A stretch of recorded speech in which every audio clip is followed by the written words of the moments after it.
Hi friends, ఈరోజు నేను బ్రెడ్తో ఒక మంచి స్వీట్ రెసిపీ అయితే చేశాను. డిజర్ట్ టైప్లో చేశాను. నేను చాలా బాగా వచ్చింది. సో మీరు ప్రాసెస్ మొత్తం చూసి ఒకసారి ట్రై చేసేయండి.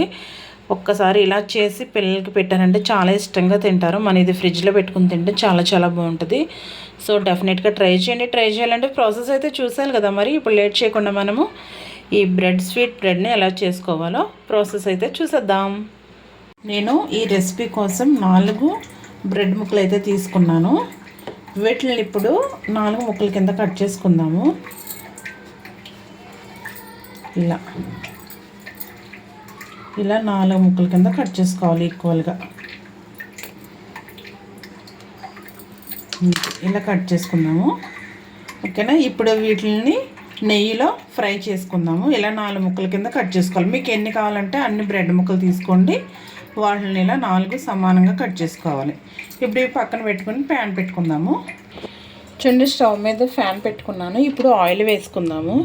మరి ఎక్కువ ఏమీ అవసరం లేదు. నేను ఒక 2 స్పూన్స్ ఆయిల్ వేసుకుంటున్నాను. ఒక 2 స్పూన్స్ ఆయిల్ వేసుకున్నాను. ఇప్పుడు ఒక 2 స్పూన్స్ నెయ్యి వేసుకుంటున్నాను. 2 వేసుకోవాలి, ఒకటే వేసుకోకూడదు. వేసుకుంటే నెయ్యి పూర్తిగా వేసుకోండి, పర్వాలేదు. కానీ నెయ్యి నూనె 2 ఈక్వల్గా వేసుకోవాలి. ఓన్లీ నూనె మాత్రం కాకుండా ఓన్లీ నెయ్యి వేసుకున్నా పర్వాలేదు. ఇప్పుడు మనకి ఇది కొంచెం వేడెక్కాలి.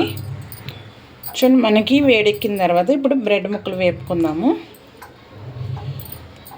2 వైపులా మనకి బ్రౌన్ కలర్ వచ్చేంత వరకు వేపుకోవాలి బ్రెడ్ ముక్కల్ని.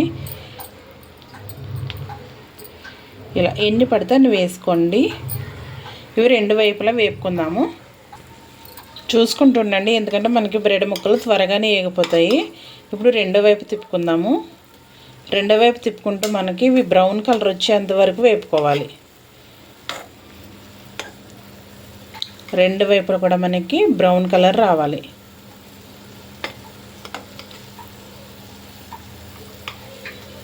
ఇలా ఒకసారి 2వ వైపు తిప్పుకుందాము.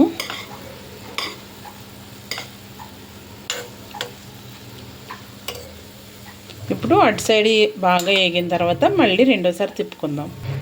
చూడండి, ఇప్పుడు మనం మళ్ళీ ఇట్లని 2వ వైపు తిప్పుకుందాము. ఎస్, వేగుతున్నాయి చూసారా. ఇలా రెడ్గా వేగాలి మనకి. రెడ్గా వేగితేనే బాగుంటాయి. ఇలా మొత్తం అన్నీ 2వ వైపు తిప్పుకుందాము. చూడండి, ఇలా రెడ్గా వేగాలి మనకి. సో 2వ వైపు కూడా వేగిన తర్వాత మనం సపరేట్గా తీసేసుకోవచ్చు వీటిని. చూసారు ఎంత బాగా వేగుతున్నాయి కదా. ఇలా వేపేసుకుంటే సరిపోద్ది 2 వైపులా. మన బ్రెడ్ ముక్కలన్నీ ఇలా 2 వైపులా ఈ కలర్ వచ్చేంత వరకు వేపేసుకుందాము.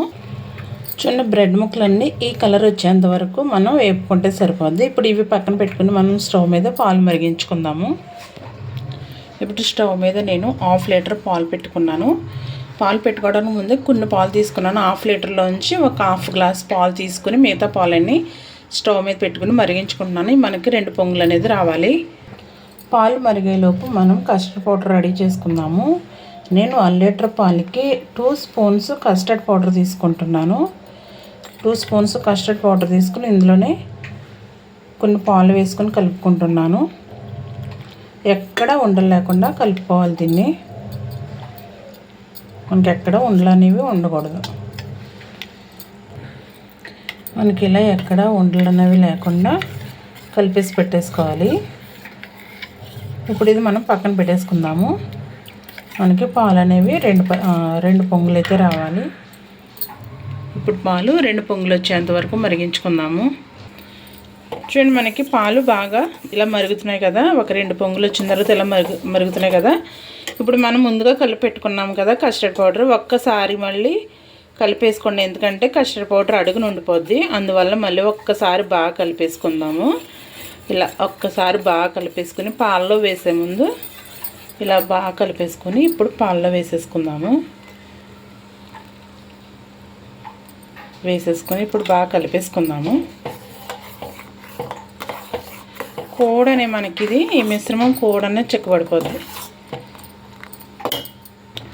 ఇలా కస్టర్డ్ పౌడర్ వేసుకుని ఒక్కసారి కలుపుకున్న తర్వాత మనకి పంచదార అంటే మనం షుగర్ ఎంత వేసుకుంటాం అనేది మీ టేస్ట్ని బట్టి షుగర్ వేసుకోండి, సరిపోద్ది.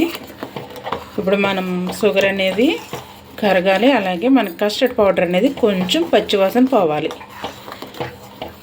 ఇలా తిప్పుతూ కలపెట్టుకోండి, లేదంటే మళ్ళీ కస్టర్డ్ పౌడర్ అనేది అడిగేటేస్తుంది. చూడండి, మనకి ఈ మిశ్రమం అంతా బాగా చిక్కపడిపోయింది కదా. మనకి పంచదార కరిగిపోయింది, అలాగే కస్టర్డ్ పౌడర్ కూడా బాగా చిక్కపడిపోయింది కదా. ఇప్పుడు మనం స్టవ్ ఆపేసుకుందాము.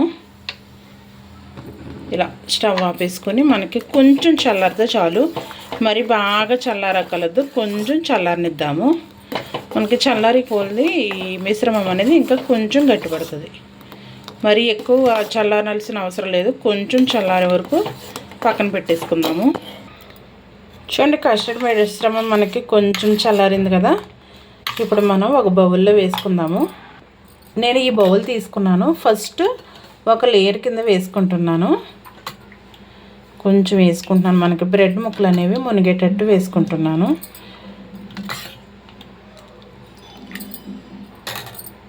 చూడండి, ఇలా వేసుకున్నాను కదా. ఇప్పుడు మనకి బ్రెడ్ ముక్కలు ఉన్నాయి కదా, ఇవి వేసేసుకుందాము.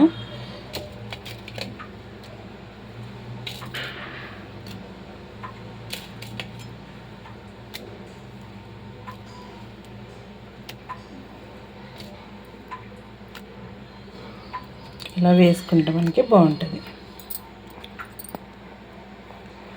చూడండి, నేను మొత్తం బ్రెడ్ ముక్కలన్నీ వేసేసుకున్నాను. నాకు ఇంకా కొంచెం కస్టర్డ్ ఉంది, సో అది పైన ఇలా లేయర్ కింద వేసుకుంటున్నాను వీటిపైన. ఓకే, నాకు కస్టర్డ్ మిశ్రమం అనేది ఫినిష్ అయిపోయింది. ఇట్లా పైన ఇప్పుడు డ్రై ఫ్రూట్స్ వేసుకుందాము. మీ దగ్గర ఉన్న డ్రై ఫ్రూట్స్ వేసుకోండి, బాదం పిస్తా ఏమైనా ఉంటే ఇలా పైన వేసుకోండి, సరిపోద్ది. ఓకేనా? చూసారా, ఫైనల్లీ మనకి బ్రెడ్ దోస్ స్వీట్ అనేది రెడీ అయిపోయింది. సో మీరు కూడా ఇలా ట్రై చేసేయండి. ఇది మనకి 1 అవర్ ఫ్రిడ్జ్లో పెట్టుకుని తింటే కనుక కూల్గా టేస్టీగా భలే ఉంటుంది. తప్పకుండా ట్రై చేయండి. ఇప్పుడు మనం దీన్ని 1 అవర్ పాటు ఫ్రిడ్జ్లో పెట్టేసుకుందాము. ఫ్రిడ్జ్లో పెట్టుకున్న తర్వాత సర్వ్ చేసుకుంటే చాలా బాగుంటుంది. చూసారు, ఫైనల్లీ మనకి బ్రెడ్తో స్వీట్ అనేది రెడీ అయిపోయింది. పిల్లలకి ఒకసారి ఇలా చేసి పెట్టండి, చాలా ఇష్టంగా తింటారు. చాలా బాగుంటుంది. వీడియో నచ్చితే లైక్ చేయండి, షేర్ చేయండి. మరిన్ని వీడియోస్ కోసం సుభాష్ కిచెన్ ఛానల్ని సబ్స్క్రైబ్ చేసుకుని సపోర్ట్ చేయండి. సో చూసారు కదా, ఎంతో టేస్టీగా ఉండే బ్రెడ్తో స్వీట్ అయితే రెడీ అయిపోయింది. సో ఇది 1 అవర్ ఫ్రిడ్జ్లో పెట్టుకున్న తర్వాత నేను సర్వ్ చేసుకుంటాను. సో మీరు కూడా ప్రాసెస్ మొత్తం చూసి డెఫినెట్గా ట్రై చేయండి. ఓకేనా? Bye. Thank you for watching.